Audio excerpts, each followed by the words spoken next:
In our last session, we contemplated upon Esham Tvantagatam. That is Shloka 7.28. And today, let us contemplate upon antakale cha mameva. So, may I request Shubhaji to chant today's shloka? Yes, sir. Antakale cha mameva smaran muktva kalevaram prayati samadbhavam yati nastyatra samsayah. Excellent. Very nice. Once again, please. Antakale cha mameva smaran muktva kalevaram prayati samadbhavam yati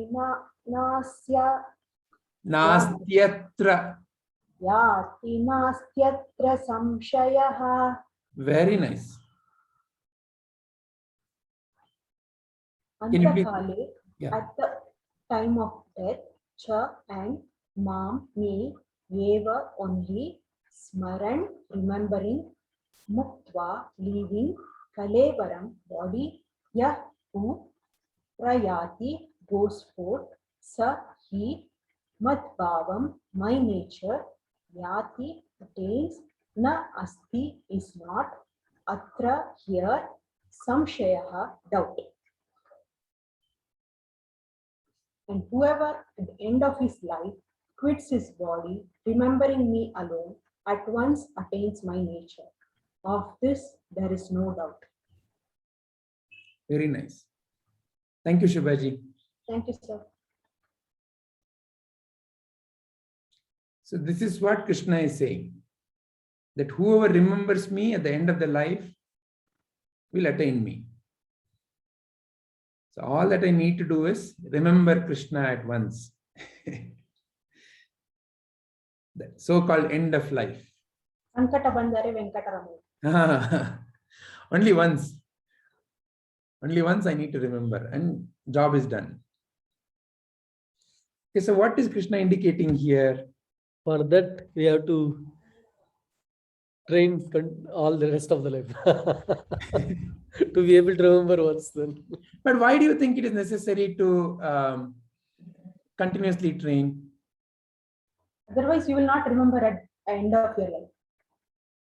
So why is Krishna specifically talking about end of life and remembering, and what is the end of life that he is really talking about here? In one side, he says that really for you there is no birth, there is no death. I think he is referring to the spiritual progress, in the sense that we must have taken many lives, and we will take many lives going forward. So if we, whatever we think of towards the end of our lifetime, towards that our rebirth is directed to a large extent, and the form or whatever, the gunas or whatever we carry. So I think when we recall him towards the end of the life, that is what we carry forward with us. So I think that is one of the reasons why he says that you have to remember only me. And then when we remember only him, I think he frees us of all the other, with his grace, we can, let go of our ego and go towards, continue our spiritual path in this journey. Okay. So, but why only at the end? No, he's not saying only at the end, but necessarily at the end, at least you should think of him, is what is my understanding. Yeah, nice. You can always remember him, but towards the end, usually, when our end comes, it is definitely not going to be a pleasant one. So whenever we have any physical pain or any distress, it is not immediately that we remember God. First we are wallowing in our own, whatever we are experiencing physically or mentally or things like that. So we have to go transcend that and then think of him. So everything becomes easier. Even letting go at the end also becomes easier, I think. Easier.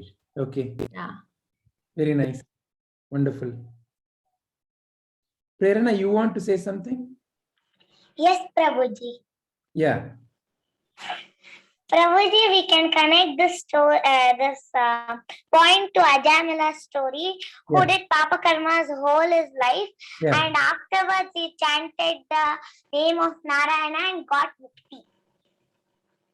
Wonderful. So that's the story tells, the story of Ajamila. Yes, Prabhuji. So does it mean, Prerana, that you can do whatever you want, but somehow remember to at the end chant name of the Lord, and everything is done? No, we should try to do dharma at all times. But then why is this story so important? Then in the story of Ajamila, only at the end he remembers. But his son name was Narayana, so he was playing with his son, and he used to chant like he used to call the name of Lord Narayana. But he was of course calling his son. He is like people say, no, name your children with God's name and you will find mukti. So just by calling somebody as Narayana, does it mean that all his wrong deeds were removed? No, Prabhuji. Then why is the story then important? Then is the story telling us something wrong? No, Prabhuji. Because there seems to be a contradiction, no? On one hand, the story is saying that he remembered his son Narayana and he got mukti. But all his life, you only said all his life he did only wrong things.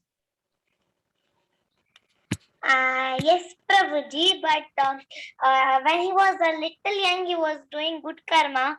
After that, because of a demoness attack, he became adharmi. Excellent. Very nice. So, the story is not telling us that, just by chanting the name once, that, you get purified. What it essentially means is, let's understand our mind. So when we say, I like something, for example, I may say, oh, I love coffee. So did the love of coffee happen one time suddenly, one night you woke up and you saw that, you are in love with coffee? No, it is something that, you cultivated. Some time, somebody gave you a little bit of coffee, you had it. Nice. Or maybe you would have said first time, no, not nice. And then another time. Most people who get into any kind of addiction start like that. Addiction here, not necessarily only the cigarette and alcohol, that kind of addiction. Every addiction in life. Coffee addiction. Coffee is also addiction. Food is also addiction. Wanting to talk is also addiction. Wanting to see TV is also addiction. Wanting to do something obsessively is also addiction. What is addiction then, therefore, fundamentally? Is something in the mind which tells you, I have to do this, I have to keep doing this, I have to keep doing this. If I have not done it, then I feel less. I feel weak. I feel drained. Especially, some of us who are used to coffee or tea, we may experience a lot of physical discomfort also. Those who are used to coffee, if you haven't had your coffee, there'll be a lot of physical discomfort. There'll be a little bit of headache. There'll be dullness in your thinking process. So addiction essentially becomes both physically and psychologically deeply ingrained.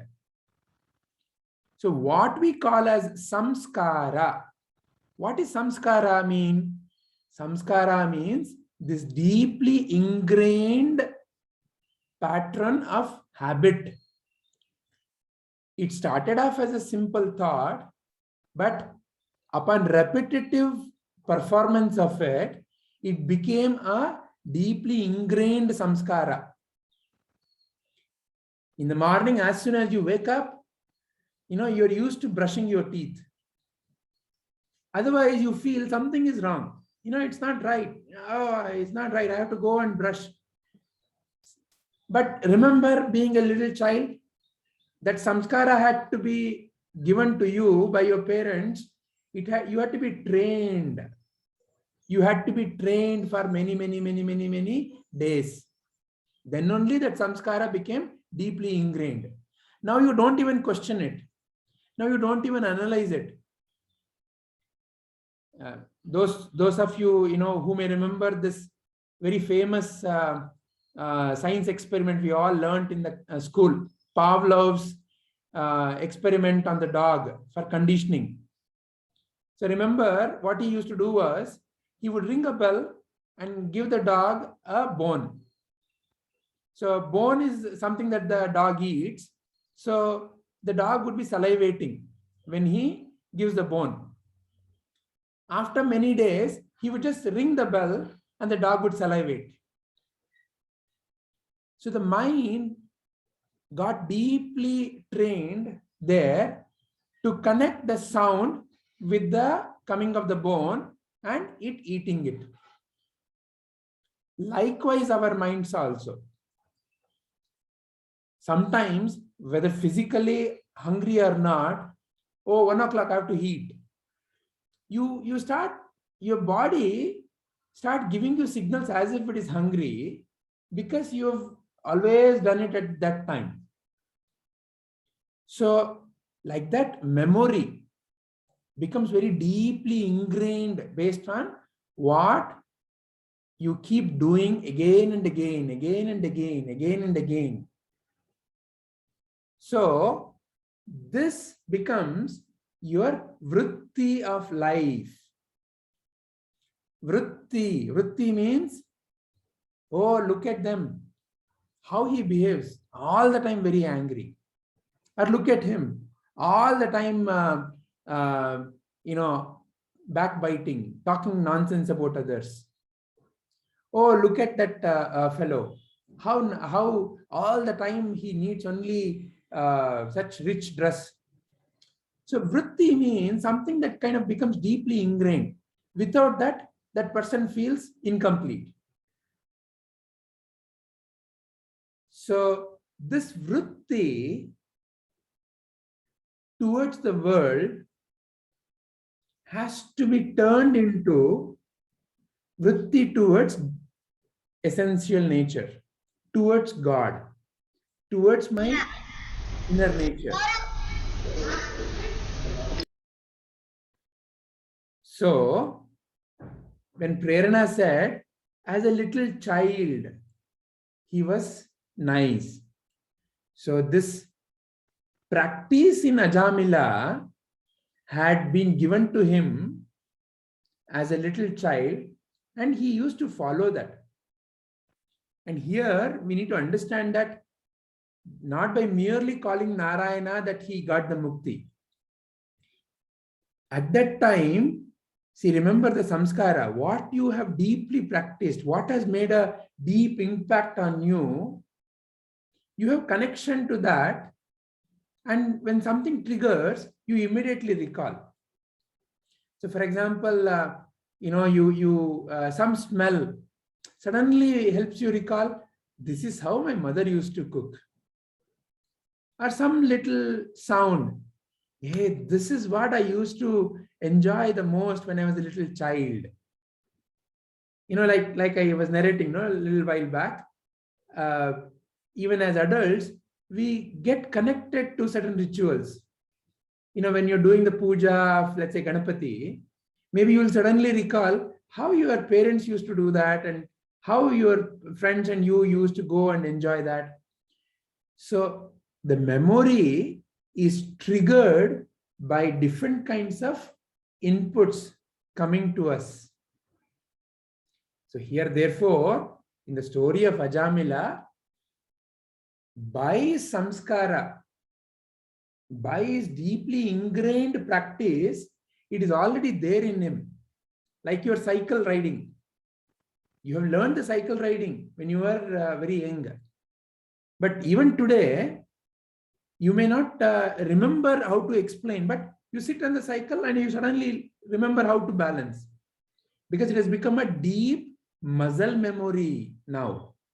The memory has become deeply connected with your muscles. Your body knows how to balance.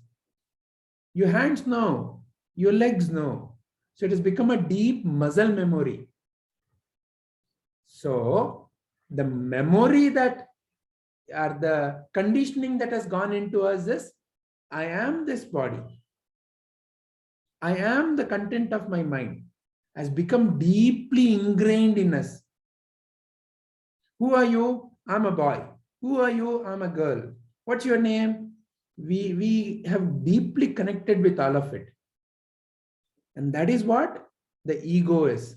Ahankara, aham akara. So this ahankara is the one which creates all ruckus in life. I get a pain. So let's understand that pain. What is a pain? This is a physical pain. I fell and I hit, and there is a sensation of pain. But there's also a mental kind of a pain or a suffering. You know what they called me? They called me a useless, say, I'm very idiot. So what is that got affected when they called me like that? My concept that I am a very intelligent person got affected. Or somebody called me very ugly looking. What got affected? My concept that I'm a very beautiful looking body got affected. So like that, these things, what I get connected to, the samskaras that I build, make me feel something in life. If the samskara is only towards the outside world, just by him calling Narayana, he wouldn't get the liberation. If the samskara is only deeply connected to outside worldly activity. But somewhere, thankfully, he had done a lot of sadhana. He had done a lot of practice. And later, the story, the essence of the story is to indicate that he got wavered a little. But thankfully, all that sadhana only came into his rescue at the end of his life. In another sense, end of the life doesn't necessarily have to be death. When all the pain and anguish, when can it end? Only when I recall and get connected with the divine. Because only in the divine, there is no division. There is no separation. Only in that entirety, in that feeling of wholeness, can I get back to my true nature and get rid of all the worries and the pains and the insults of the world. So therefore, when Krishna says, attains my nature, what is Krishna's nature? Sat, Chit and Ananda. Existence, consciousness and bliss. To realize that that is your true nature. And when do you realize that? When you drop the association with your ego. And the word here is Narayana. Narayana not just as a mere sound. When I've realized Narayana, see, japa means what? I keep all my other thoughts aside and I get connected with that vibration. That vibration takes over my concepts of who I am. No more my concepts are there. No more my mind's vibrations are there. That's been replaced with a divine vibration. When I don't exist, who is this I? The little I, the concept. When I don't exist, then existence is only present. For that, I have to disappear. I have to drop the connection to my ego self. So that is what is Krishna saying here. And the end is not necessarily, the way we understand, oh, there is a death and there's a new birth. Yeah, that is also correct. In that way also, because it is said that the time of the death is more like a very hallucinatory stage. Like, when you have lot of fever, or like when you're about to go into deep sleep, it's a very hallucinatory stage. There seems to be somewhat awareness of the physical world. There seems to be a lot of things happening. It's like a very kind of a hallucinatory. It seems to be very fluffy, very fuzzy. So at that time, what kicks in is your samskara. What is your deeply held belief system? That only kicks in. So through the story, the Guru is pointing to us that practice and get rid of the deeply ingrained samskara. Which samskara? That I am the body, that I am the mind. That samskara is what I have to drop. That is why Prabhuji reminds us again and again. Nanu nanembudu nanalla. Ee deha manabuddhi nanalla. Sachidananda Shivananu nane. When that becomes a deeply ingrained samskara, then only the story of Ajamila is true. Is it all making sense? Are there any questions coming? No, Prabhuji. All right, Prerna. So I have something to say. Yes. So, very good explanation about this, sir. I am in this path of journey, like what you said. We have to be prepared. As always, Prabhuji says, we don't know whether we wake up in the morning or not. But we have to be prepared. At any death won't come, won't say and come. It may come at any point of time. So as it says this shloka, at the end of his life, we don't know when that end of the life comes. Yes. So we have to be prepared by, and we are blissful. I'm very much blissful. That is, I'm under the guidance of such a wonderful Gurujis. And even it reduces my karmas. I mean, prarabdha. By attending such classes and reducing those and I am so happy that Prerna is so blessed that at an early age she found a guru and next journey will be so easy for her. Definitely, Shailaja ji. That is why what we sow as seeds in the minds of little children, that only takes shape later. That only bears the fruit. So very, very important what we expose ourselves and especially the little ones and what kind of role models they get in life, that becomes a big tree for them later. Absolutely correct, Shailaja ji. Thank you. Any other, anyone else wants to share anything else?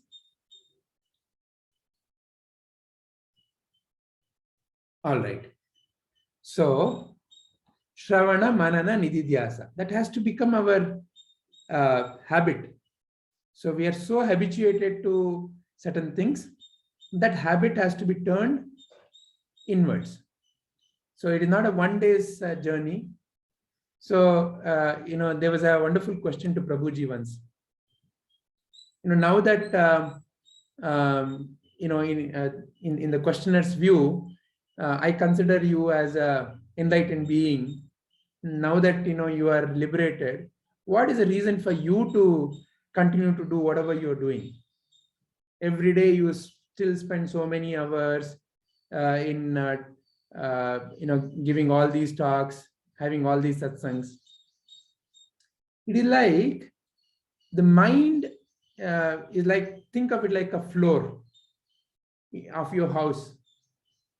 If I don't clean it for 1 or 2 days, it will slowly start gathering dust. Initially, it is very easy to clean, but after a while, it becomes very, very difficult. So mind is like that, because it continuously is collecting. So therefore, till where no more the impressions of the world can disturb the mind, till then the sadhana has to be there. Till then, I have to immerse myself in practice. But then, even for somebody like Prabhuji, then they become the role model. Whatever our interpretation of his state is, but they become the role model, because even after that so-called enlightened state, there is a continuous involvement. There is no more, okay, now, I have reached the destination and that's it. Now you do, I will just sit and watch. Not like that. So therefore, this is a lifelong commitment, lifelong journey. But have you reached the destination or not is purely a personal question. Nobody can miss it, is how it is said. So therefore, whether I've reached the destination or not is a secondary question. Am I becoming peaceful in all circumstances of life? Are the situations of life affecting me, my feelings? Do I get hurt when others talk ill about me? Do I feel sad? Do I feel angry? So these are all the guidance. These are all the indicators. These are all the mirrors through which my own evolution can be seen. So therefore, all are gurus only. Guru doesn't necessarily come and teach Atma Jnana only. Some guru who comes and scolds me helps me realize that still I have not left the connection to my ego, because I got angry. Who gets angry? Only the one who is still a connection to the ego. So that guru came and scolded me and showed me the mirror that still I have the remnants of my ego. So like that, Guru comes in different shapes and forms, and Guru guides me continuously in life.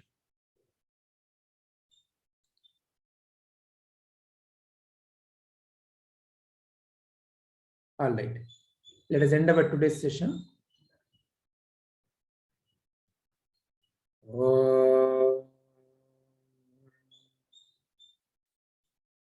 Lokaha samastaha sukhino bhavantu. Lokaha samastaha sukhino bhavantu. Lokaha samastaha sukhino bhavantu. Hari Om Tat Sat. Thank you all. See you next Saturday morning. Till then, have a wonderful time. Thank you, Hari sir. Om. Sir, thank you so much. Thank you. Thank you, sir. Hari Om. Thank you.